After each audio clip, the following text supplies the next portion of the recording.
As you can tell, I'm not a huge fan of that state, and I feel like this whole process has just been like there's some confirmation bias going on, but it's been like everything I thought about that fucking state is exactly dead on accurate.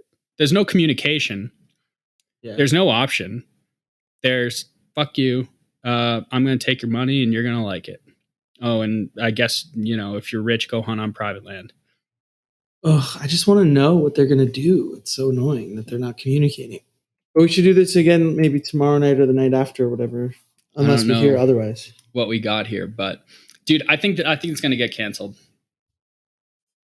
So wait, you glitched out. What's up? Yeah, I'm good with that. Yeah. I mean I'm good with that. Okay, cool. I have a good feeling. I don't know why. I just feel like we would have heard from them already if they weren't going to close. If they were going to close it, like why would they be waiting?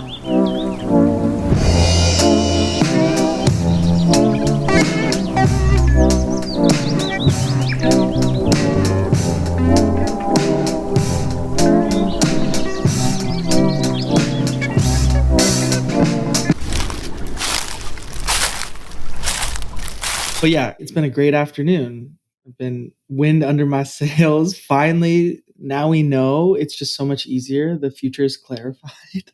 Oh my God. It's just been like, Chase, and the thing is, this has been years of us trying to get a hunt together. I know. Like we were going to do one 2 years ago and we couldn't make that work. And then you were going to come to Arizona on an elk hunt with me last year. And you were going to come on the second day of the hunt. I've hunted elk for weeks and weeks and weeks, never shot an elk. Then I shoot an elk on the first day of the hunt. So you can't come out on that. Already. You're in the car already. Getting ready to drive like 8 hours through the night. Yep. And then this year we thought it was going to get canceled because of wildfires, and the Pacific Southwest National Forest decided to reopen the forest 2 days before the original expiration. So we are sure that the Klamath. We are positive though that the Klamath River National Forest and Six Rivers National Forest are going to remain open, or is there a chance still that they individually take action in the next few days? I mean, hell, anything's possible. Sure. But based on the information that we have right now and the press release that they put out, of the 18 national forests in California, 13 of them are reopening and 5 are remaining closed. And all 5 are in Southern California. Yeah, I noticed that. I wonder if that's just because there's less hunters in Southern California or hunting in those areas, so they're not upsetting the kind of maybe most vocal group of people who would be using those forests, or if the conditions are somehow just worse down here. But the language they used was strange because the fires have all been in the North State, and it seems like they just don't want fires to also be in the South State because then they'll be spread even more thin, like personnel wise, or I don't know what the logic is to that. Yeah, I don't really care. True. I will tell you that your assessment about it not impacting hunters is definitely wrong. Los Angeles is the biggest population center in the state of California.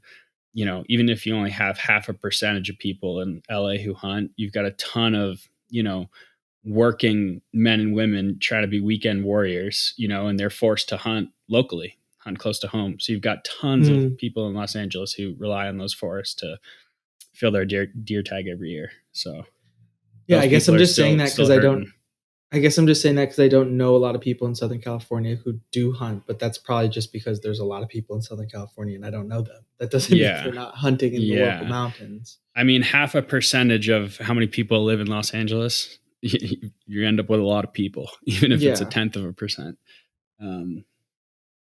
Yeah, no, totally. So coming on here I want to say I was wrong. The national forest, they were looking out for our best interest all along. I was being conspiracy minded. They don't have anything against hunting, and they made a reasonable decision to open the forest back up, and thank you so much. And they showed great wisdom. I want to do that and eat crow, but I can't really do that because on one hand, I am happy. I do think that I got a little carried away in my criticisms of the national forest, but we still have to remember, Mm.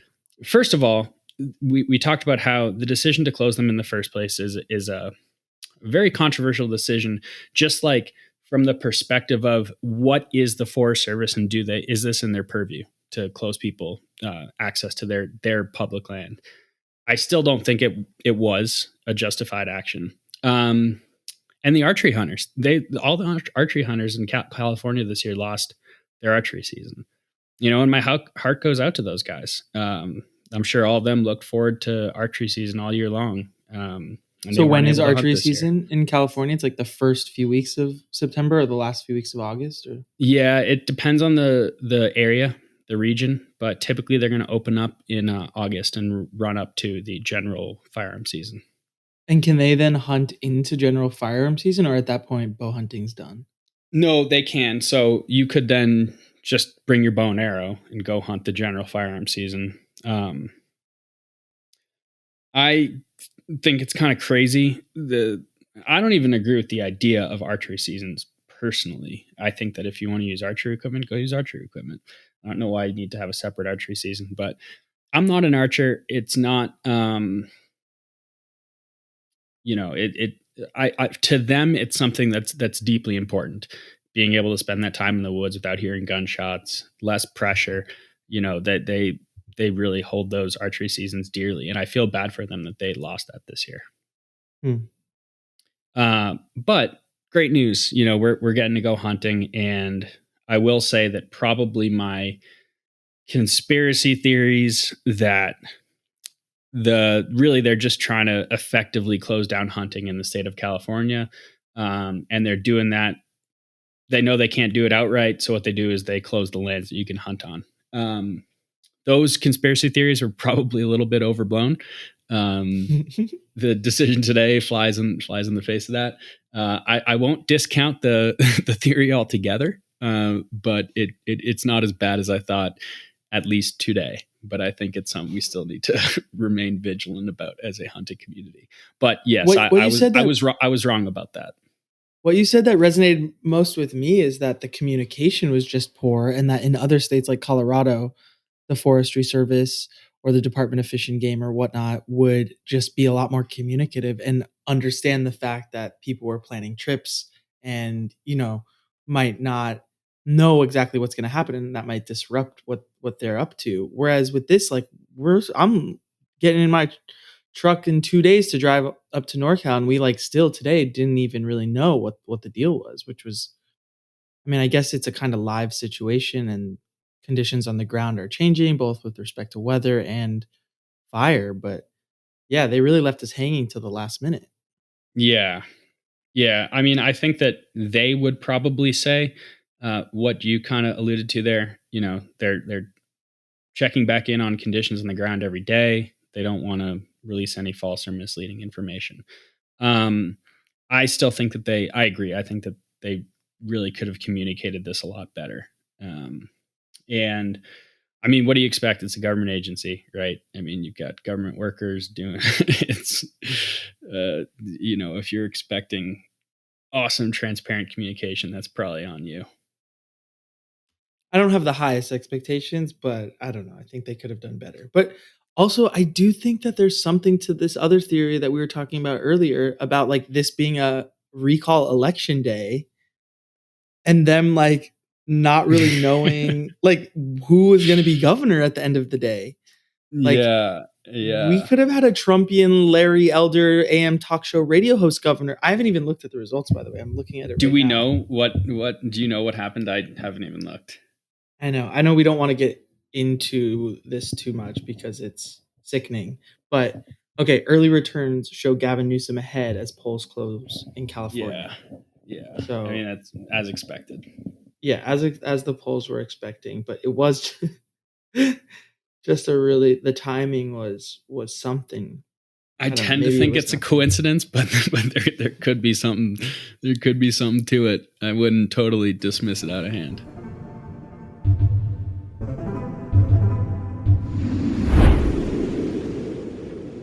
Yeah, I will tell you that, glassing it's pretty widely regarded as like the most effective technique for hunting.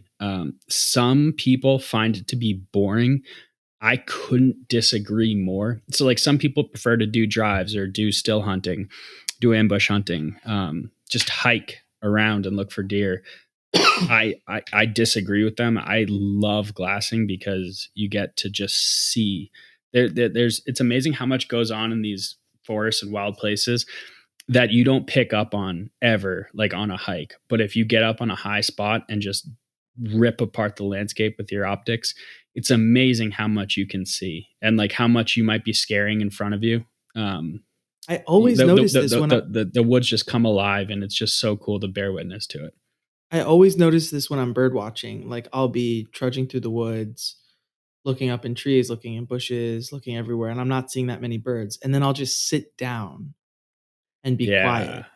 And yeah, within 5 to 10 minutes, I'll see so many species just kind of like pop out of their little hiding places, come down from the tops of trees or very whatever. cool. Just somehow it does really turn alive in that way. And the forest reveals itself to you if you're still for a little.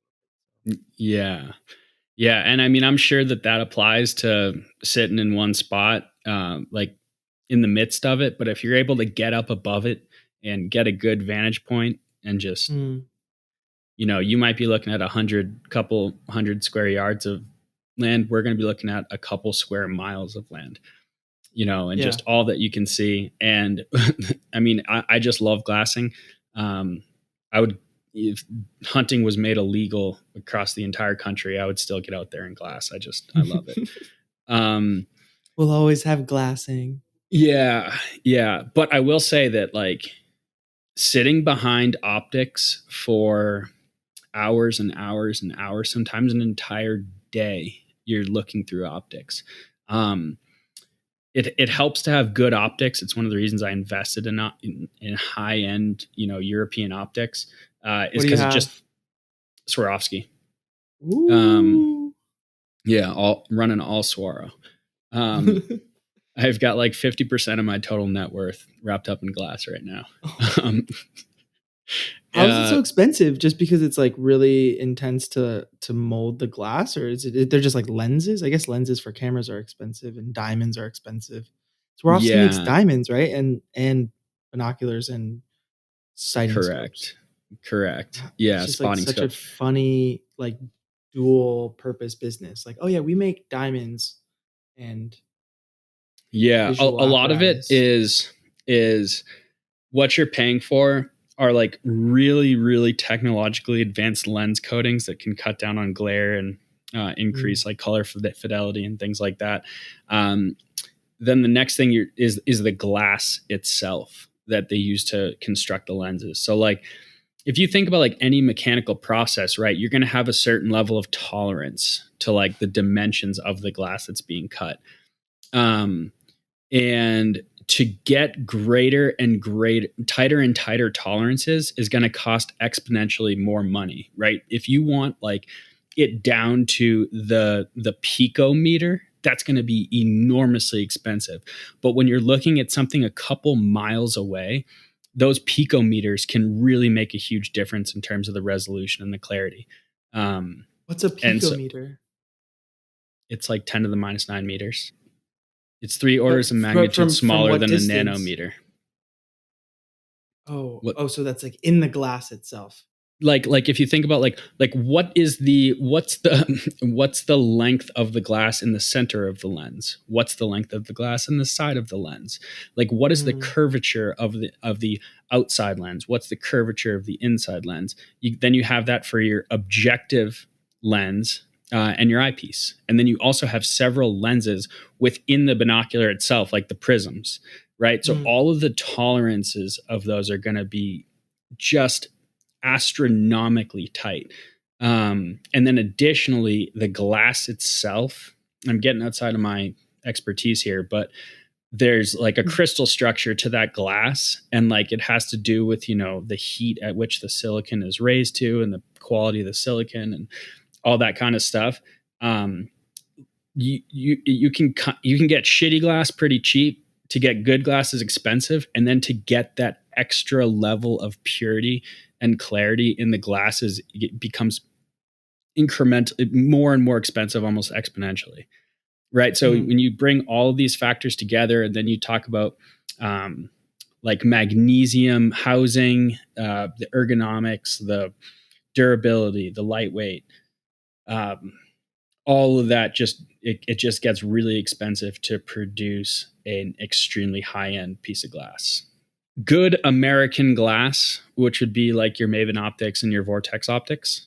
I have Vortex. I have Vortex Binos. Yeah, so that is one group that can make a good value binocular, where for what you're spending, right, they're going to put out a quality product.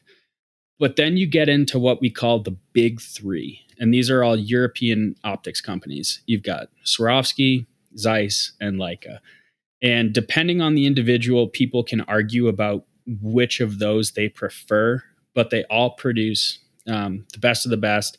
And they're really, you can't really argue between the big three and Vortex or Maven or any other company for that matter, Bushnell, Nikon.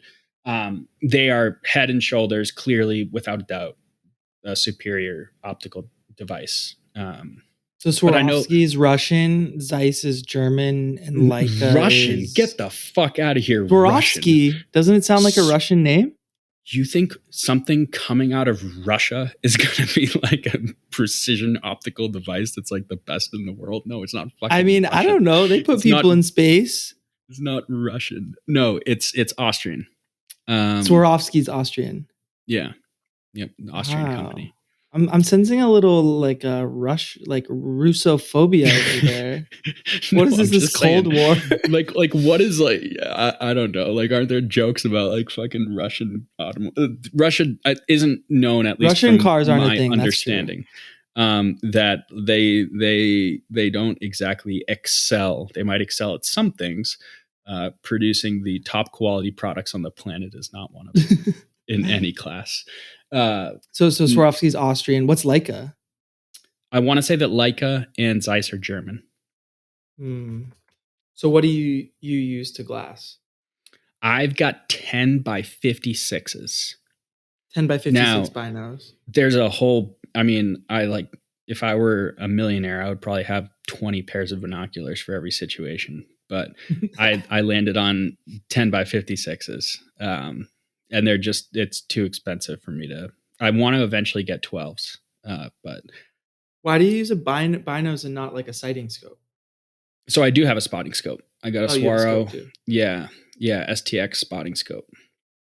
Okay. So I have these binoculars, and then you asked me to buy, which I did. Did you buy that? Now, the Binocular Adapter Pro. You have that. Vortex. Yeah. Thank God. Okay. That was one of the things I really wanted to check with you today, or else would be making a run to Bass Pro Shop. No, I have it. I'm holding it in my hand. I'm trying to figure out how to like install it right now. I can do that later. It's not so easy. If you can't install that, then we have other issues. We got problems. Yeah. But I will say I'm going to bring a monopod instead of a tripod. No, you're going to bring a tripod. Just listen.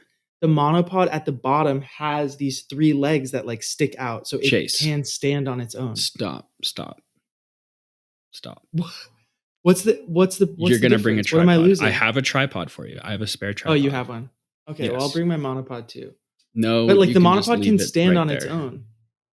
I mean, fine. Why are you bring so the goddamn monopod? Because you're not going to use it and it's going to be extra weight. Okay, well, I'll bring it in the truck with me, but we don't have to take it into the backcountry if we don't think it's going to work. But okay, I think it'll be sufficient. Or it's just. Let me tell you. So, one of the places that we started with this was the how awesome glassing is. It's what we're going to be doing. One of the downsides is that sitting and looking through binoculars for hours on end, you feel like your head is going to explode and your eyeballs are going to start bleeding at like some point. And like the how fast that feeling comes on is directly related to 2 things: the quality of your optics. So like it's less strenuous on your eyes and on your brain. It's not a normal thing for your brain to be looking through that glass, right? It's hard. It's like an adjustment, and your brain's If you're working an to try eagle to or a hawk, it is. correct the image, so it's like very taxing, and the poorer the image quality, the more taxing it is on your eyes and on your brain. It's very fatiguing. Hmm. So I buy high-end optics mainly because I can enjoy my glassing for longer and be comfortable for longer, but I'm still going to get to the point where I feel like my eyes are going to bleed. And then we can probably record some material when we get tired. And the other thing is related to the quality of the optics and the stability of the image. If there is even the slightest bit of shake, like I'm talking picometers of oscillation in those binoculars, and you're looking at something a mile away, Mm, you're gonna get a brutal headache. You need mm, like dead ass fucking stable, mm. like The not like monopod kind of does stable. sway in the wind a little bit. Yes, I know it does. It's a monopod. You need a wide base, heavy tripod with a very slick pan head, you know? Oof, I love that. Yeah. Yeah, Hmm. I that's mean, I what you know that's gotta run. everything in movie making too. You need the very fluid head, is what they call it. Fluid head. Yeah, I have a C-Ray fluid head. Amazing. Yeah. Okay, Yeah. I can maybe just bring another tripod I have too. But I don't I the really good one I Well, I have that have I use for so when filmmaking you is so bought that, heavy is the thing. yeah, so I kind of buy something middle of the road that you know, if you can't get out to where you're going to hunt, then there's no point of this. And Yeah. weight becomes a huge factor. So you do have to make a compromise at a certain point between stability um, Yeah. and portability. So it's a good idea to bring that actually, because if we're like there might be a situation where we park at the trailhead, there's no one else there, and we have this beautiful place to glass right in front of us. We might just glass right from the truck. Um, Okay, I can bring I that. mean, it's not going to be our first strategy, but there could be a situation in which that's something we'd want to do. I mean, So, this is a gorgeous cinema grade tripod. It's a Manfrotto. It and like Frodo, yep, weighs as much as a tire almost. It's big. And, yeah, you know, it's for like a big camera. So it might be overkill, but I can maybe bring it. yeah. Manfrotto makes good tripods. Definitely. Yeah, but I don't know if here's the thing. I had you buy that adapter so that you'll be able to adapt it to my spare tripod that I'll give you. Okay, cool. Cool. All right. Well, I have the adapter. What else do we need to bring? I'm like gonna pack up most of my stuff probably tomorrow night, and I think I'm gonna head out Thursday afternoon. I would say to you, pack like you said you've done backpacking trips. Yeah. So pack like you're going backpacking because Yeah, in a that's what I sense we figured. are. Um, I would say that if you have what's your tent? I have like a pretty cheapy 2-person tent. Okay. Like that's light enough to take backpacking. Yeah. Yeah. We might want to bring mine. Um, I was just wondering if you had like a bigger tent, like a 3-person tent or a 4-person tent, that would be better for truck camping. Um, but you're saying it's a smaller 2-person tent. Yeah, it's for backpacking. Yeah. Okay. I've got a backpacking tent as well. Also 2-person. I guess we can. I'll probably bring it. It's not a bad idea to have an extra one anyway, Yeah, no, that and makes then we sense. can figure out which one we want to use. I mean, near the truck, we can even set up two, and then when we go into the backcountry, just bring one or something. That's a good idea. That's a good idea. Um, it's more comfortable that way. Um, And I have and- like a little stove that is, you know, used for backcountry camping mostly. So it's just like very tiny metal like grate that attaches to a butane tank, and then I have some very simple cookware like a pan and a pot and all of that. But it's yeah, very minimal. It's very for like, you know, you're 12 miles back. So I don't have like I anything think super big that we could like, you know, make a full pot of pasta on or something. Like, do you have a bigger camping stove that you would take truck camping or something? so. My system. Um, I'm not out there to eat great food. That's why I just went to New York Whoa, last whoa, weekend. whoa. Okay. Um, I eat I, good everywhere I go, just so you know. I got my good food in New York. I don't go No hunting to Subway eat on good this food. trip. Um, so what I do, it is the most efficient, and most importantly, light system there is, in my opinion. Is I've got a bunch of freeze dried food, Peak Refuel and Mountain House, and then I have this like ultra light stove that basically all it can do is boil water. But then Mhm. you take that water and you pour it in the freeze dried food, and Yeah. the freeze dried food is obviously lighter because it's freeze dried. And they're still like big hearty meals, and I actually think they taste quite good. My Yeah, I dad like them is too. The not a berry huge favorite. crumble, mm, Yeah, no, they make some some of good the desserts flavors, some of the and it's desserts are just it's fantastic. hard to beat the lightness and the simplicity of it. That's why Okay, I but like that's it, and like if it's we're gonna spend a night fast. in the It's quick and backcountry. easy and fast. But, like, what if Yeah. we're, like, at the car? Don't you wanna have, like, bacon in the morning or something? No, no, dude. Dude, What about coffee? we're gonna be up at like 4 o'clock in the morning, man. And we're gonna be like hitting the trail at 4:30. Okay, We're not like I get getting it. up and cooking bacon. I I mean, mean, it's if so you easy to want to throw wake bacon up on a at pan. 3 and make breakfast, that's fine by me. But uh, Okay, I see how you move. I see how you're operating. yeah, So very, yeah, like, eat and run. I was thinking, like, some dates with some almond butter could be good in the morning, just, like, slap a dollop of almond butter on a date. yeah. Lots This, of I sugar mean, and fat, salt. what I'll say is, if you want to take responsibility for that aspect of it, as far as like some of the Yeah. truck camping food, and you want to plan out whatever you want to eat, I like everything. So I'm sure Yeah, I'd really that feels like a appreciate that. space I can kinda own a little bit for sure. You take Yeah, care of the firearms, I'll I'll cook. delegate that to you. You However you want hunt, to I do it. gather. Yeah. Yeah. Um, okay. I'm trying to think other things. What do we want to do for bear protection? Do you want to carry bear spray? I don't. I have bear spray, I I do think. too. I don't want to Um, bring it though, me I don't personally. think we need it. Don't we Are we gonna have a gun? Not that I'm Well, yeah, gonna, there's like, going to be two of us, first of all. yeah. So the likelihood of us having a bad encounter, A, is low because we're talking about black bears. B is low Okay. because we're talking about two different people. Yeah. C is low because we're going to have all sorts of firearms. I don't want to bring bear spray. Yeah, I don't think we need bear spray. That stuff's scary. Um, okay. The other I thing also have is, a bear canister. what does that mean? So, like, when we go into the backcountry, you wanna store the food in the canister so that, a bear won't come and eat your food or whatnot.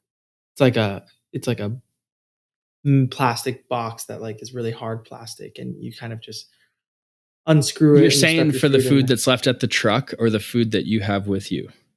No, it's something that you would take with you into the backcountry. In the truck, you could just leave the food in the truck. The bear's not gonna break into the truck, but when you're in Don't the bears do? backcountry, Don't they? Haven't they figured that out? I think they can, but I think it's pretty hard for a bear to Yeah, I break mean, into a you can bring that, but it's going in your back. I Yeah. mean, I would just keep the food in our tent with us. No, that's how you get broken in on by the bear. If there's food in your tent, they're coming in the tent. Yeah, If you and then put you it in go, the bear "Hey, canister. get the fuck out of here!" and the bear runs away. Okay. We'll bring 2 tents when we go in the backcountry because I ain't keeping food in my tent.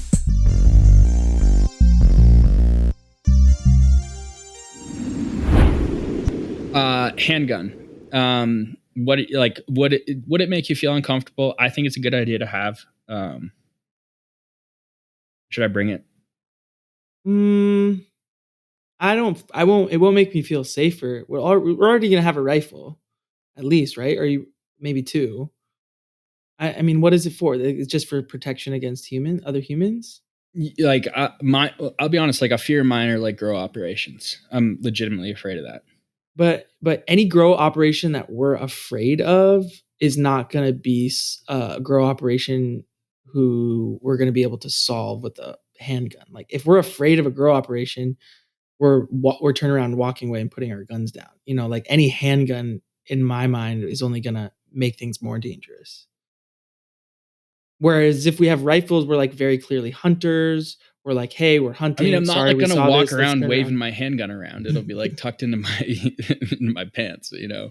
You do Um, you. You do you. I don't really care one way or the and other. also, it would be better for bears if we ever needed it, like in Yeah. the extreme case that we needed to fend off a black bear. It would be good to have, and the reason is because it's a semi-automatic weapon.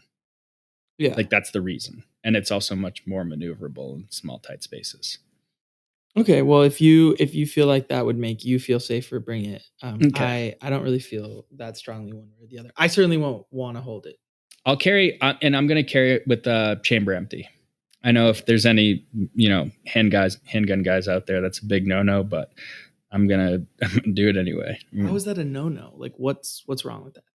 The so I would point you to a handgun expert to explain that better than me. But the idea is that in most situations in which you need a handgun, you don't need it 2 seconds from now. You need it now.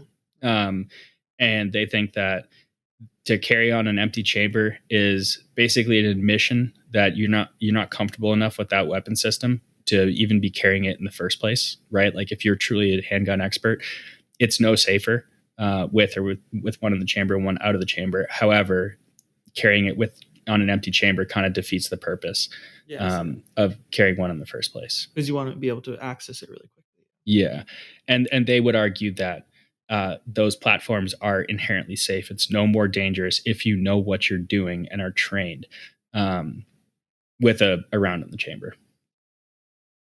Okay. Well, But you I would yeah. carry chamber empty. And having said all that, I'm going to carry on an empty chamber.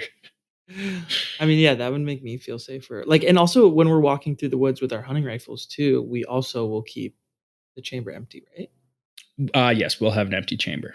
Yeah. And so you don't load the rifles until you're ready to shoot your target. It kind of depends on the situation. Usually, if I'm hunting alone, I still will carry on an empty chamber. But then once I get to a spot that I'm sitting down at, particularly if I'm ambush hunting, like what we talked about as far as like sitting on a saddle, Mhm. like this being like a kill spot, I'll Mm. typically I'll typically put one in the chamber as soon as I sit down at that spot and I get settled, because the process of loading around into the chamber can be quite loud, and it will scare away animals if they're Mm. close enough. So I'm excited to just be sitting in quiet for a long time yeah, too. Like that is one thing I'm looking forward to it's really gonna be intensely. awesome. Just a little tranquility. But with two of us there, it'll probably be like a judgment call, whether we put one in the chamber when we sit down a glass or not. Okay. Yeah. That makes sense to me. It Yeah. does scare me a little bit to just have a loaded gun sitting there, but I understand that you would it might make sense depending on where exactly you were situated and the kind of glassing you were doing. So, Yeah, yeah, and I mean, you remember your three rules of, I guess your tab plus one rules of firearm safety, and it's not a problem. wait, what was the acronym again?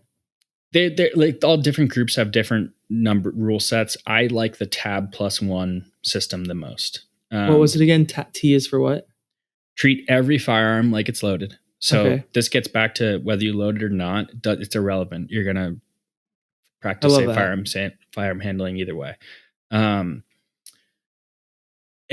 always keep the muzzle in a safe direction. So Mhm. It's sort of I related never to the point a first one. muzzle at you, and you never point a muzzle at me, no matter Oof. what. Hell no. You don't walk in front of the muzzle. You don't just the muzzle never points at a human or a house or anything. I have to say when Um, I've, like, imagined us hunting, I have these, like, really awesome, like, euphoric feelings, like, we're walking through the woods, and it's beautiful, and the leaves are crunching, and then as soon as my attention goes to the fact that we're both carrying guns, I, like, actually have, like, a full body shiver, and I'm like, "Oh my god," like, that element is there, and, like, I just have all these visions of guns, like, going off accidentally, and, I was out in the desert this past weekend or the weekend before, and my one neighbor told me that the other neighbor on the other side of our house, who was an older guy, I think he was in his 80s, died last year because he accidentally shot himself in the leg with his like Colt 45. yeah, it's And I'm just like, oh, like, sad. I don't know. I know it's because I'm not used to being around firearms, so I'm not very comfortable. But every time I imagine us hunting, there's a moment where I really fully realize the fact that we're carrying weapons that are designed to kill things, and I have like these I just can't help it. I just get like attacked by visions of the guns going off in ways that would be very dangerous or like accidental or whatnot. It's just Yeah, it is yeah. really just frightening to me to be Here's what I'll around them. say. Here's what I'll say about that is I don't think that you should be afraid. But if you present me with two options, one is I can go hunting with two people, person A, person B. Person A has the approach that you have towards guns, and person B is like fuck yeah, I'm gonna shoot some guns. Like guns are sick. Like yeah, give me that gun. I want to play Yeah, with it. yeah. You know what I'm talking about. There are Yeah. people who might like just more like brash, kind of cocky sort of person. Mhm. I would take person a million times over. So I think that you have kind of a healthy view on it. You're not experienced around firearms, and everything you're feeling is totally natural. I had some of that as well when I started hunting. I still have a little bit of it today. Um, Yeah. every Well, time that's that I go hunting with anyone or teach anyone to hunt, I always start with most important thing we do out here is practice firearm safety. We can kill a deer next year. You know, worst comes to worst, we're not going to starve if we don't kill a deer. It's so unimportant compared to firearm safety because it really can be, you know, one mistake and mhm. you killed your friend. And you got to look their parents in their eyes at the funeral and have that on you for the rest of your life. So it's really important to remember that. Okay, so T is treat every firearm as it's loaded. A, always point the muzzle away from Keep the muzzle in a safe direction. keep the muzzle in a safe direction. Yeah. What's the other letter and then one? Be aware of your target and what's behind it. Mm, mhm. So this one I actually didn't really understand fully when I started hunting. I think the what's behind it is pretty easy to understand. Right. It you don't want to shoot at a skyline deer. If there's a housing development behind your deer, you can't shoot at that deer. You just Mhm. can't do it. But be aware of your target. It is shocking how many hunting accidents come from hunters shooting other hunters. There were two different situations this past year, one in Minnesota, one in Ohio, where I think it was the opposite. One time it was the father killed the son, and the other time it was the son killed the father because it was just at last light, at the end of legal shooting light, maybe a little bit after. They see movement in the bushes. They interview him afterwards, and they're like, I saw a deer. Like I swear to God, I saw a deer. Like it looked like a deer. I saw its ears. And they shoot it, and sure enough, it's their dad or their son. You know, Jesus. yeah. Yeah. It happens a lot with turkey hunting, especially because you've got, uh, especially on public land, right? All the hunters are all calling at each other, you know? So, like, Mm. we're all kind of hunting each other in a way.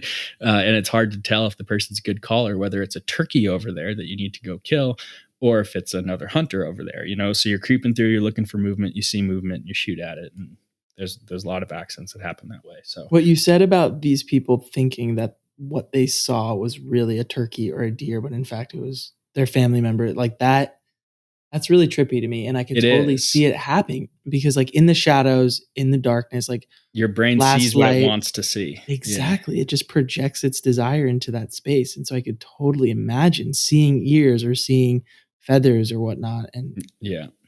wow, the human mind. Yeah. Yeah. So, I mean, like, you can't be 99% sure. You need to be 100% sure that what Yeah, you're shooting at is a deer. Not only that it's a deer, but also that it's a legal deer. So, we're going to need to see antlers, first of all. It yeah, needs our to be tag is have only antlers for to antlers, yeah. exactly. And it needs to have at least one forked antler. So it can't just be antlers, it needs to be a forked antler. So Mm, you need to make 100% of that, sure of that. Then you need to make 100% sure that you've located the front shoulder, you've mhm. located the intended exit point of your projectile, and then you're going to want to essentially place your crosshairs exactly on that point. So like you're confirming multiple different things before you pull that trigger.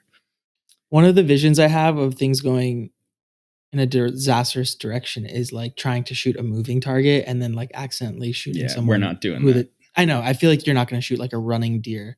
I feel No, like that don't do happens it. more when you're hunting, like, fowl or dove or whatnot. Like Dick Yeah, Cheney, or like a Dick Cheney situation. in Hollywood. Yeah, no, bird hunting. Yeah, for sure. Yeah. But big game hunting, It's a bad idea to shoot at moving game. I've never shot at a moving animal. I've never thought about shooting at a moving animal.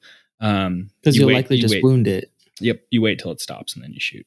Yeah. There are certain Right. people out there who have a culture of shooting at moving deer, like particularly people that come from like a deer drive culture that do a lot of drives. They can get quite good at that, and I'm not going to criticize it if it's legal and they have success with it. Great, but it's not how I do things, and I wouldn't recommend you do it either. So what's the chance of us both harvesting a deer? Probably pretty low, right? Well, success rates in this unit run at about 10%. So, for blacktail. Yeah. So combinatorially, we're probably running at about 1% chance that both of us kill a deer. But what would have to happen for that to happen? Like we'd have to basically shoot 2 deer on the same day, like pretty near each other. Otherwise, like if one of us shoots a deer first, we're going to be basically spending the rest of our trip trying to get that meat back to the truck. Depends on where we shoot it. True. I'm going to bring a big Yeti cooler that will fit an entire blacktail. And so we could theoretically, and we're going to be able to pack out, we're going to be able to pack out a blacktail deer in one trip. I mean, I could pack out a blacktail deer in one trip by myself, and there's 2 of us. Oh, so there's a potential that one of us gets something on like an early day, and then we put the deer in the cooler, and then we spend the rest of the days. Cool. Yeah. That'd be pretty sweet. Yep. Yeah, and I'm going to give you first shot unless we see just like a monster, just tanker buck, like a big old dark horned, just monster of the forest, monarch deer. If we see that deer, then I might get behind the trigger. Wow. Okay, good to know. And here's another situation in which I might shoot. If it's a hard shot. Yeah, if it's like outside, you can have the first shot. I don't need the first shot. I would like to give you the first shot. But if we're looking at a situation, and that this is very realistic, where, the closest we can get to it is 300 yards. And in order to get around the canyon, it would take all day, and the deer probably wouldn't still be there, and our scent would be blowing into it. Right. Like if that were a situation, I would probably, if you felt comfortable, like you could make the shot, then by all means, but I probably would. It'd probably work more in our favor if I took that shot. I'm excited to experience like the thrill of like all the decision making that has to happen pretty quickly in a situation like that. Yeah, for sure. It's a thrill. It's an exhilaration like really nothing else I've experienced. Joe Rogan talks really well about it because he, kind of like myself, he's an adult onset hunter who has just become completely obsessed with hunting. And he's a great voice for hunting, a very conscientious dude, and speaks well about it. But he kind of talks about the first time that he got behind the scope on a deer. It's almost like it unlocks like a very primitive reward pathway that we don't even know. Most people don't even know exists within them. And then you're kind of like, oh, this is a whole aspect of my humanity that had been dormant my entire life. It's hard to explain, but it's profound and exhilarating. And imagine how many aspects like that there are that we've yet to rediscover. Yeah. Like I'm sure there's a lot of dormant. I don't want to call them triggers, but yeah, the thing is, it's a blend of like, especially like, you make the shot and you get your first animal. It's like a blend of like exhilaration. It's rewarding, elation, but also like sometimes like an element of regret and sadness. And like, that's all like completely normal and healthy. But it's just a beautiful blend of feelings and emotions that you don't really get anywhere else. I was trying to anticipate some of them today when we got the word finally that the forests were open, and you texted me the hunt was on, and I was like, okay, whoa. Like now, the fantasy got realer.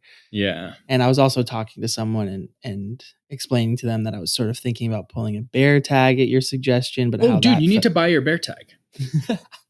You need to buy a bear tag. But I mean, you need okay, to make let's your talk. We'll talk about decision. that. I mean, but you need to make your decision if you're going to buy a bear tag, like now or Yeah. tomorrow, or.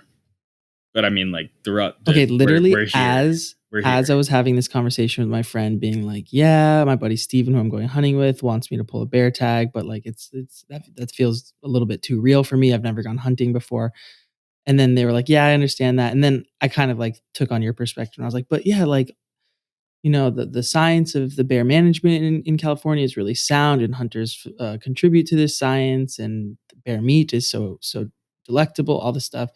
Literally, right as I was like making the argument in favor of going bear hunting, my mom sends me this like video of a black bear she was looking at in Wyoming, because she's in Wyoming right Oh, cool. now, of like a little I don't know, it's probably a juvenile, and it's just like standing on its back legs, like Yeah. eating something out of a tree, and then it like hopped down off of its back two legs and skirted away. And I was like, "Oh my god, there's no way I could shoot that." And it just came to mind Well, that Chase, like I can could you decide right now in my chair in my bedroom, like, "Okay, I'm down. Steven convinced me it makes sense." Like, but then it's a whole nother thing when you're trying to make that decision, when you're like on top of the bear looking at it through a scope with the power to take its life in your hands. Like at that moment I might back out. I don't know. can you just do me a favor? Okay. Yeah. Um, I want to have a bear tag with us. If you don't buy a bear tag, you're going to force me to buy a bear tag, and it's going to cost me like $500. It's going to cost you like 20. Okay. If we get there and you don't want to shoot the bear, then we don't have to shoot the bear. And you made a contribution to conservation in California, Okay. but You just sold buy me. the I'll damn buy the tag. tag. I'll Yeah. buy the tag. But would you shoot it if I bought the tag? No, that's No, illegal. that's illegal. I would never do that. But I just don't Can really you want to shoot it and we spend tell all that everyone it money. was me? No, we cannot do that. You know who also have amazing high-end European optics are game wardens. It's actually one of the things that they do is they'll like get out on like the highest point, right? And they'll just be like they'll like know where the groups of hunters are, and they're glassing them, and they'll know when that group's onto an animal. They'll see who shot. They'll go over, hey guys, how's it going? Congrats on your animal. Can I see your permit? Most of the time it's friendly conversations, but they're out there watching. They're professionals. I have a lot of respect for game wardens, and they do a great job. And I would never So we're knowingly being violate a hunted game as law. we're hunting, is what you're saying. No, we're not being hunted. But I love This game better not wardens. turn into I the love deer I hunter. love I love that they're out there. I have so much respect and appreciation for them, and I respect them enough to not treat them like they're idiots and not assume that they won't figure shit out. And I just wouldn't do it because it's wrong. Okay, the fact of us being watched by wardens brings to mind another question I have, which is, what are we wearing? Like, Yeah. are you going full out camo? I have these like really high fashion pants that are like orange and Yeah, have not all of this not like, suggested. Not no, they're suggested. kind of jeans, and they have like Nope. a lot of like writing Nope. on them, but like in Nope. big like wavy No. letters, and it has No. like flowers and stuff on them. They're cool and they're Are they bright cotton? orange. What are they made out of? They're made out of like I think like jean or canvas. No, They're kind no, of like no, no, no, Carhartt. no, no, They're like no, no, Carhartt. no, no, no, no, no, no. Uh, I have to look good though. no, you don't have to look good. Um, just, I'll I mean, hunt better. Chase, I don't need to tell What is you that? this What is the shit. saying you told me? Like in hockey, like look good, feel good, play good. Like Yeah. that's the kind of spirit I'm bringing to this hunt. All right. Okay. If you want to wear those pants, then go ahead and wear the pants. But I don't think I need to tell you this, but like the general guiding principles are like no cotton, wool, or synthetics down. Wait, no cotton, No wool, cotton. or synthetics, or No, just no, no cotton? no cotton. Wear wool, synthetics, or down. Or alternatively like a synthetic down. One second, I want to just see what these are. Okay, I got them. It probably doesn't even have a material. Everything has, unless you took the tag off. Oh no, they're 100% cotton. Yeah, don't bring. Really? But they feel so like Chase, sturdy. is what I'm saying like new to you about cotton and like the outdoors? Like, is this new information to you? No, it's not. I get so. it. Yeah. You want to wear dry fit. You want to wear things that whisk. Synthetics and wool and down. Okay. So what are you wearing? Synthetics and wool and down. No, no, but like, what does it look like? It doesn't matter what it looks like. It really Wait, but doesn't. what isn't it the whole point of hunting is wearing like clothing that makes you blend into the background? Like, No, and I actually need to look up hunter orange laws in California. I assume it's orange hat, orange vest. I assume just because it's California. Um, yeah, I don't have that. I have I them. haven't. You have stuff for me too. Yep. I mean, I got a vest, right, and a blaze orange cap. Okay, it's so dorky. Oh, this could be the shocker of the century. No orange laws in California. Though hunter or blaze orange is not required to hunt in California, that is shocking, man. That is shocking. Hey, you just took the California hunter education course. Yeah, that was like 4 months ago, and I was moving.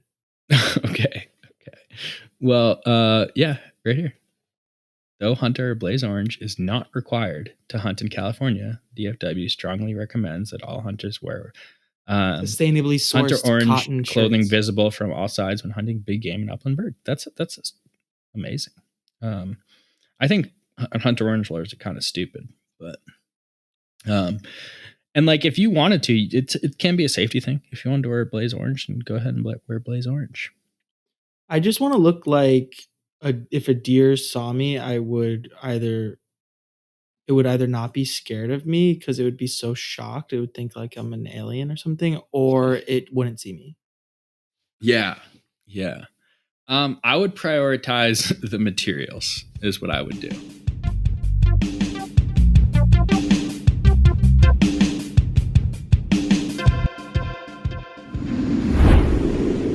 I'm trying to look here. So I've been looking at. You know what's amazing about like Eureka is the closest place that I'm finding, and I'm assuming that so that's sea level. We're looking at hunting between 3,000 and 5,000 feet. So we're probably looking at 10 to 20 degrees cooler where we'll be than it is in Eureka.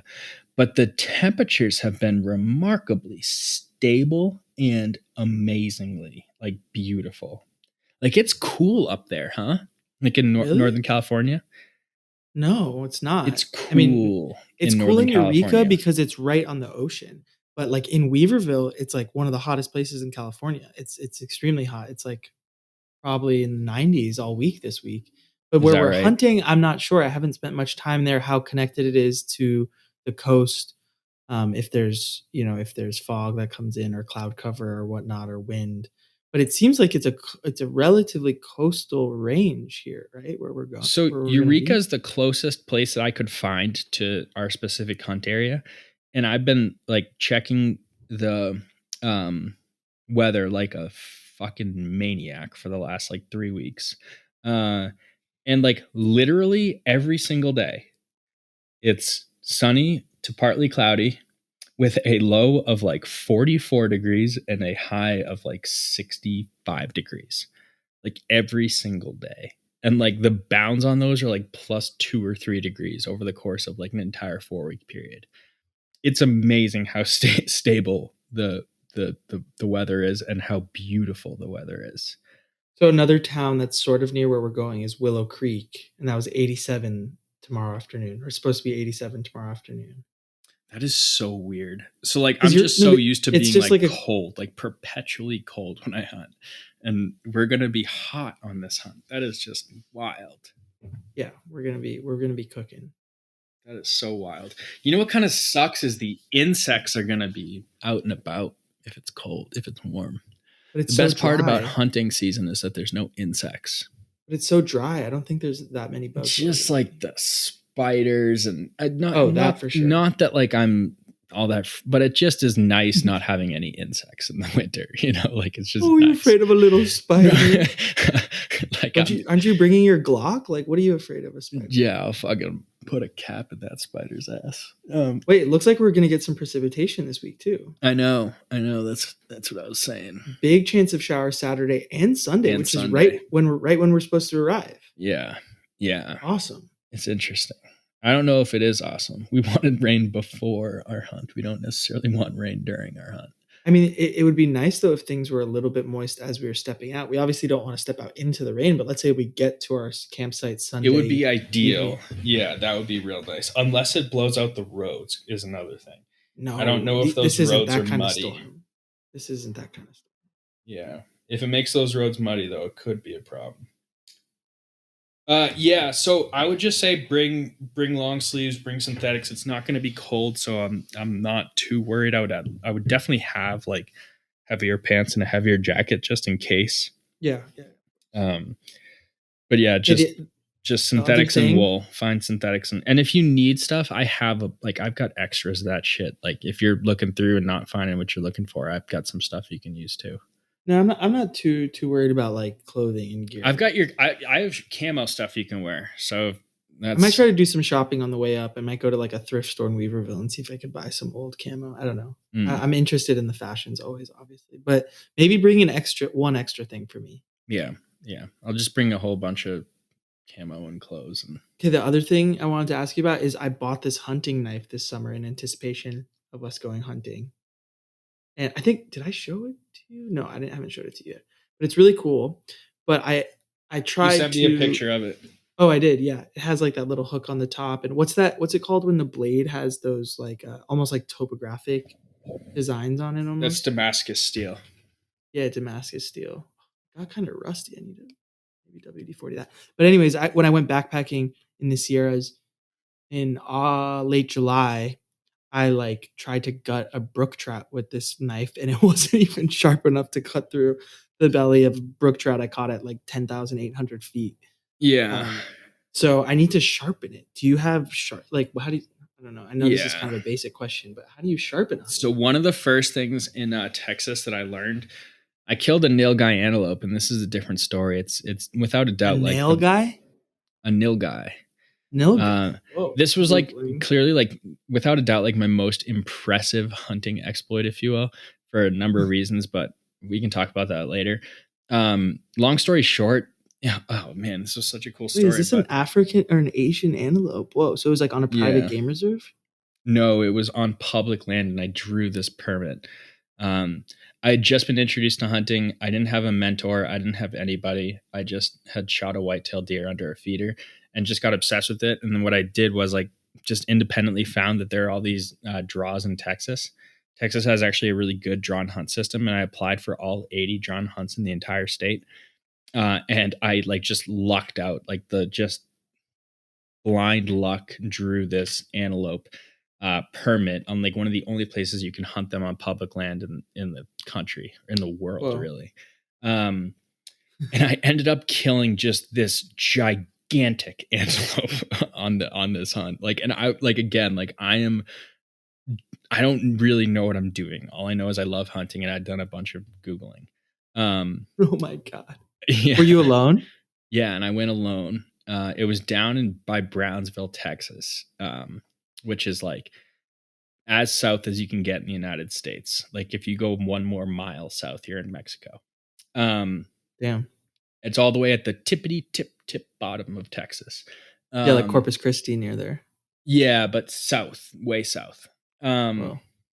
And yeah, yeah. So I killed this antelope on my last day. I was using Google Maps to do my navigation out there. There are just so many things looking back on that are funny. How far I've come. But anyway, I kill this antelope, and I'm just like, oh, cool. You know, I've got my meat for the year. It's a huge animal. Got my meat for the year. This is a cool, sweet animal. Like it's got pretty big horns, I'm pretty sure.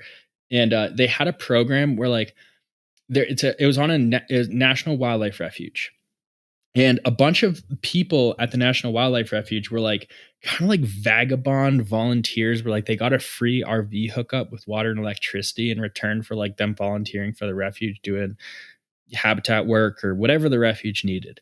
And one of Mhm. the things that they're available for is not guaranteed, but you could call in and they might be able to help you get your antelope out, Mm. like pack it out. And I did call them and was like, hey, like I got this antelope. I know you guys are under no obligation to come help me, but if you could, I'd really appreciate it. And they're like, yeah, no Please come problem. help me with my antelope. Yeah. Well, it's like an 800-pound animal, and I was like 3 miles Yeah. back in. And like I didn't Oh my even god. I never like gutted an animal on my own before. Like I just Whoa. was so, and they're It's a like, lot of yeah, of blood. course, like we'll be out there. There's not a lot of blood. That's a pretty common if you know what you're doing, there's not a lot of blood. Mm. But anyway, they come help me, and it was like this guy who, just like a really cool guy, maybe in his like 50s. He was actually from California, and I guess he had a really successful construction business in California. And he later told me that night that his only son, died of a heroin overdose like 2 years earlier or something like that. And he just like it brought him to his knees, changed everything in his life, and he just bought an RV, sold the construction business, sold everything, and just was like, I'm just going to live out of my RV. And so he found his way Wow. down to Brownsville, Texas, to at this National Wildlife Refuge. And like some kid who had like a disease, and his parents were hippies, and they did the same thing kind of, and they were just both so awesome, and it was just like an amazing experience. I this was on New Year's Eve that I killed the animal, December Oh my 31st. god. And we bring it in. The Department of Agriculture came to like actually take a bunch of data on this nilgai. They also were looking for like a cattle tick fever, and so they took a bunch of Mm. ticks off of this thing to try and understand how that disease was moving across the landscape. Took a bunch of data, Mm. and then they hung it up, weighed it, took all the measurements, and then basically I was out there with this guy and this kid uh, until like 1 o'clock in the morning, like skinning it, On quartering it New out, Year's like Eve. preparing it. And this was back when I was drinking. The guy, and it was kind of sad, but it was also fun at the time. He clearly had an alcoholism issue. He was just drinking like crazy whiskey. And he was The like, guy whose son died of a heroin overdose? yeah. And he actually like at one point, like as we're like skinning this thing out and quartering it, like he's like opening his heart to me, like we're establishing like a really meaningful, like Wow. partially drunken conversation. And he's like and he like had this like I think he was very well off financially because of this construction business. And so he had this, like, I forget what whiskey it was, but it was like, top shelf whiskey, and he was giving me all of it. And like, it was amazing. But yeah, that was probably my most memorable, one of the best New Year's Eves I've ever had. But the But knife, isn't this about the knife? oh fuck, yes, that's how we got started with this. So he was an experienced hunter, and the kid was an experienced game processor, because Whoa. this kid is actually the one who taught me how to do it, because he does this for all the hunts throughout the entire year. He In goes that and he helps area? people on this refuge. Wow. And so he was like an expert game processor because he's done it like 100 times. And the guy was also from a hunting background. And what blew my mind is I went with me with a buck knife that like my father had given me for like fishing on the Wild River, And Mhm. like we always thought that like our buck knife, like be careful with that, it's sharp. Like they were laughing at me when I took out that knife. They're like, get the fuck out of here with this thing. And like, Why? Because it was dull or too small, or it was what? dull. Like I thought it was sharp. No, no, Yeah. no. I thought it was sharp. It was dull. What amazed me was these two guys who know what they're doing. Like my job was to just sharpen knives. Like they're rotating their knife. They're sharpening the knife like every like 5 cutting strokes. Like they'd take like 5, Mm. like chop, chop, chop, chop, chop, chop, give me the knife. I would give them the knife that I just sharpened. I mean, they're constantly, and the Whoa. difference between like a sharp knife and like a razor crystal sharp knife is like gigantic when you start Wow. putting that thing on an animal. Like So it what are they redefined my cutting? definition of sharp. It's Oh, yeah, what's so hard to cut? Is it the skin, or is it like the everything, tendons inside everything, everything? Yeah. everything. Like when you have like a truly sharp knife, you are just, it like opens your eyes. Like Mm. anything you touch is just completely opens up right in front of you. And when you're dealing with a whole animal like that, just like it makes your life so much easier, and it's so much safer because you're not grinding away and Yeah, that applying. makes You sense. don't need to apply any pressure. No So pressure. do you bring a knife sharpener out into the field with you? Yeah, Is that I where this always is? have a sharpener. I'm sharpening that thing constantly when I'm breaking down an animal. Um, if that knife is too dull, it might not be recoverable by you by hand. But if it hasn't Oh, gotten you need too to. bad, yeah, the key is that you got to keep your blade sharp. Like you So can't what would let I it do? Take once it it to a knife gets sharpener? dull, you're screwed. Yeah, you need to take it to a professional if Okay, it well is too dull. I'll bring it just and we can assess. But I carry two knives with me. So I carry a traditional hunting knife, like that's like a fixed blade. That's for like getting through ball joints when I'm breaking down an animal, like breaking down the atlas joint by the head. Any situation where I need force or I might be on like really like tough bone or something like that, I'll use that knife. And then I also have like a knife that's like 1 ounce that I do 99% of my work with, and it's replaceable blade. So Mm, they're surgical grade blades. like a box cutter or something? No, that they're like actually like I'm pretty sure they'll sell these blades to operating rooms and Mm. to me. And as soon as that thing gets like even remotely dull, I'm switching that blade out. Wow. And And this is what yeah, you shave with you too. you could shave with it, like it. That they're just razor sharp. And yeah, I'm gonna do 99% of my work with that knife. That and like I said, it's super small, super light. People think that you need like a big Bowie knife to break down an animal.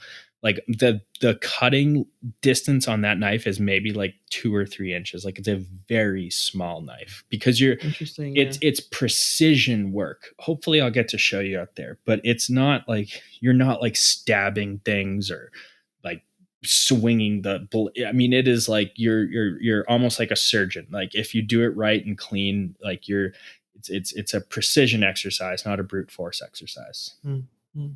Well, I hope I get to see this process. Yeah. Yeah, I We'll hope so see. too. I hope so too. Maybe twice. Yeah. So, Have you hey, ever gutted a bear?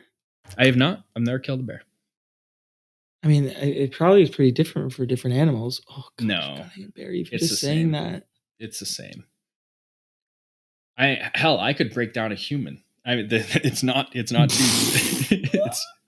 Good to it's know. it's not too difficult. It's like it's all kind of the same. Our anatomy is not that different from a deer. A bear's anatomy is extremely similar to a deer. You got the front quarters, you got the back quarters, you got the back straps, you got the neck meat, you got the tenderloins, you got the head. I'm That's really it. looking forward, if we do end up hunting a bear, of taking the skull and bringing it to the California Department of Fish and Game. I'm sure it'd be a Like, that really just cool seems like such a experience. gruesome medieval act, but also kind of beautiful at the same time. No, I'm sure it'd be a really cool experience. I'm sure there's good people working for California Fish and Game. I'm sure the biologists would have like all my experiences with those guys is that like most of them are hunters themselves. They're excited to see your bear. They're excited to hear how you got it. They're happy for you. They're appreciative for bringing it in. You talk to them about like, hey, so how's the year been? Are people bringing in a lot of bears? Is it a good year, bad year? I've always had great conversations with those guys. Here's one of the other reasons why I'm hesitant to hunt a bear, and I know we've talked about this in the past, but when my mom sent me this video of the bear she saw in Wyoming, I just could tell she was so excited, and me seeing the video, that she shot made me feel excited and warm and joyous, Yeah, and I feel like if you kill a bear, then there's no potential for other people to encounter that bear and have a similar sort of revelatory experience I in that zone of disagree. encounter with the bear. It's like forever that future is taken, I and that disagree. makes me feel sad a little bit. I think that that's like an objectively false statement. How so? It is certainly true that nobody's going to be able to have that experience with that bear. Mhm. There's no question about that. But in most of these cases, and I guarantee you that Northern California is one of these. Um, a very important concept is like compensatory mortality. So like if you didn't kill any bears, how many bears would you have? You can kill a lot of bears, and you might end up with the same number of bears the next year because like I know one of the primary causes of death for black bears is other black bears. I believe it Mhm. is the primary cause of death. So like they only tolerate a certain density on the landscape. Mhm. Another thing is like food resources, you know, like maybe there's only enough food resources to support a certain number of bears in the landscape. So if you take one out, that's just more food for that one cub coming up. Um, Mhm. and that's the whole idea of like sustainable wildlife management, right? Is that you're not it's not as if we're driving the population down when we kill these animals, but I'll just have an idea of what carrying capacities are on these landscapes, um, and what level of mortality is compensatory mortality versus sort of additive mortality that drives a long-term population decline. And there is I mean, bear populations are growing in Northern California, or stable in many cases, because they've hit carrying capacity. So I you're right about that bear, but about generally speaking bears, I don't think that that's true. I see what you mean. Yeah, I'm still attached to the idea of that bear and other people who live in that area encountering that bear and that opportunity being foreclosed upon its death. That shakes me a little bit, but I do understand what you mean by the fact that me taking a bear out of this forest who's gonna do nothing to the overall or do very little to affect the overall population of the bears in this area, yeah, yeah. which is an important distinction for sure. Just buy the tag, and then once we get out I'll buy there, the tag. I'll also yeah, say that some friends of mine are organizing a pop-up dinner in Los Angeles in early October, and I told them that I was going hunting and that I might be going bear hunting, and at first they were horrified, and then when I told them a little bit more about bear meat and they did a little bit research, now they're like, "Oh, we kinda wanna want use that bear, some of the bear if you get it." And, dude. That like, would they're be making, like, awesome. some sort of peach upside down cake, and I told them that, like, bear fat tastes really good in baked goods, and they were like, "Wow, okay, well, if you do Yeah, get a bear, maybe bring it to this dinner, and it'll it's a be a great part of their lard. pop-up." Yeah, that gets to you know, people talk about a lot about like how do we improve like our standing among like the non-hunting population hunters. How do we do a better job communicating with them, emphasizing the importance of what we do, helping them understand, you know, the benefits that hunting brings to wildlife and society generally speaking. And like people have these high-minded ideas about like communication strategies, blah blah blah blah blah, and like a lot of people just say it's called meat diplomacy. It's like really the best way to get people on board with hunting is like, Bear and meat diplomacy. I found this to be true too. You know, like people are skeptical about hunting, and you bring them some elk back straps, and they're like, "Oh, okay, I see what you're doing here." I've You seen know, you do it. I've seen you do yeah, it. yeah. Meat diplomacy is a real thing. So that's what you're talking about there, is exercising a little black bear meat diplomacy. Can you imagine serving black bear at a pop-up dinner in the Hollywood Hills? Yeah, or black-tailed deer, People man. Black-tailed deer. That would be Black-tailed such a deer I cool think thing to would go bring. over better, but black bear will be on Jimmy Kimmel the week after. Yeah. He'll be crying on the air. That's so fun. That like that legitimately could happen. I know, no. I mean, if you understood the specifics of Like this if it pop-up, got it picked could up. really happen. Yeah, yeah. What are there like some high profile guests Maybe. anticipated? Maybe. Yeah. Maybe. Yeah, yeah, and it's so funny. Jimmy Kimmel, I fucking hate that guy. But yeah, he'd probably But start he's a big crying. outdoorsman, you know that. He's like a No, big he's fly not a fisherman. okay. When you say big outdoorsman, again, how are you defining He big owns the Snake outdoorsman? River Lodge in Idaho, which is like one of the preeminent fly fishing lodges in the whole West, if not Does the. that make him a big outdoorsman, or just a dude who I'm has just a lot saying of money and is he's trying to a figure out where to put it? he's a man of the outdoors. I disagree with that wholeheartedly. He might fly fish sometimes, is how I would classify it. I have a feeling we're gonna get Jimmy Kimmel as a guest on the show sometime in the future. Oh It my just god, struck me. I please just had God that no. I Please just God had no. that premonition. I like Oh visualized that I no. heard his voice. I like Jimmy Fallon, if that makes you feel any better. What? Is that just because he's from Boston? I just think he's like a likable guy. I kind of like Jimmy Fallon, and I always get told that I Wow. look like Jimmy Fallon. I don't see. I do kind of see it. Like I get that, Chase. I get that like 2 or 3 times a year for the So last that's why you like him because y'all 10 look alike. years. Yeah, yeah, Fair, fair. yeah, Okay. What else? Is there anything else we yeah. need to? The next thing, we talked about the fire closures. They said there could still be some in these local areas around where we're going to Yeah. be. There could be one around the McCash fire. Yeah. One of our primary access routes is going to be accessing the Siskiyou Wilderness from the east, from Route 96. We know that the McCash is burned from the east over to on the opposite side of Route 96 that we're going to Yeah. be accessing. So it's possible that there's a regional closure around McCash. I'm And going to that means the call. highway will be closed down. The highway is not closed down. I am actually quite certain the highway itself is not closed down. Yeah. If the highway is Okay. closed down, we're fucked. But it's not. But I'm gonna call the Klamath National Forest tomorrow and check on these roads. We have 5 roads going east from Route 96: Douglas Creek Road, Forest Road 15 and 90 and 32, Forest Road 17 and 11. Then These 2 are others. tiny dirt roads. It's so crazy. I need Looking at to, the map, but I'm gonna the call them. 96 is the only highway that goes through the whole northwest part of the state here. No, these are just janky, old, nasty roads that like hopefully will. So I need to call them and find out, are these roads open? And if so, can you get a pickup up them? Because a lot of times the answer is like absolutely not. Don't even try. So Yeah. we need to figure out which of those, and then we'll be able to narrow in on like specifically where we're gonna go.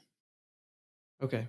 That sounds good. I've driven up some of these roads before in that area. Like I once drove with a friend to this abandoned fish hatchery, like way up a forestry service road off the Klamath near Happy Camp. And Yeah. they're pretty well maintained because I It think just there's a lot of depends on the logging. road. Yeah, Depends on the I'm road. sure. I've just found, because I just do so much of this stuff here in Colorado, so much scouting. You'll have 2 roads on a Forest Service map, and they look like exactly the same. One of them is like virtually a paved road, and the other one is like the best sand dune buggy off road, or like just couldn't. It's just it's a total disaster. It's 6-foot boulders in the middle of the road, like just. Yeah. No, and it's hard. You just can't. You need to talk to the Forest Service to figure out which of those, because we'd ideally like to figure that out ahead of time. All right. If there's anything else we need to talk about, you're trying to get there on Saturday, huh? Okay. Yeah, and then I guess we need to decide, depending on what time I get in, whether we would stay in Weaverville that night and get up and get out there the next day, or if we would drive that evening up to the hunting spot. No, we should stay in Weaverville. You think?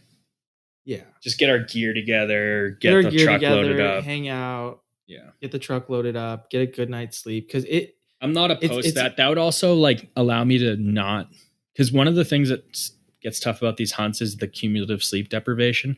And so if we could get like a good night's sleep in and go to bed early on Saturday, I'm not opposed to that. No, I think we should. It just feels so much better to wake up fresh Sunday morning and head out. Yeah. And we're not really pressed for time at that point. Okay. It's going to be a pretty. It's also like you don't want to be driving these roads at night. I mean, we can obviously. We're experienced drivers, and I'm not too worried about that. But it's much better to wake up early in the morning and drive during the day, because these roads are windy. You're right, and steep. They're steep. Rivers on all sides. Yeah. People running you off the road, logging trucks. No, you're right. We don't so want to drive. The plan will be to get up early on Sunday and get after it. Okay, cool. We'll get an evening hunt in on Saturday or Sunday. Sounds awesome. In the mist, maybe. Yeah. A bit of rain. Yeah, we'll see. See what it looks like.